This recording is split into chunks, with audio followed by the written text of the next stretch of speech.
multiply Genesis 35:11. Okay friends, ஒரு பாட்டு பாடலாமா?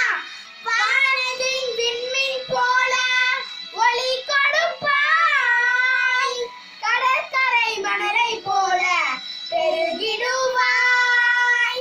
வானத்தில் விண்மீன் போல ஒளி கொடுப்பாய், கடற்கரை மணலை போல பெருகிடுவாய்.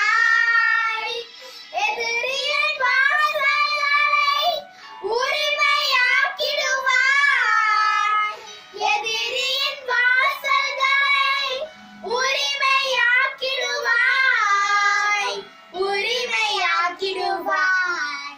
இன்று முதல் நான் உன்னை ஆசீர்வதிப்பேன், எல்லையில்லா நன்மைகளால் நிரப்பிடுவேன்.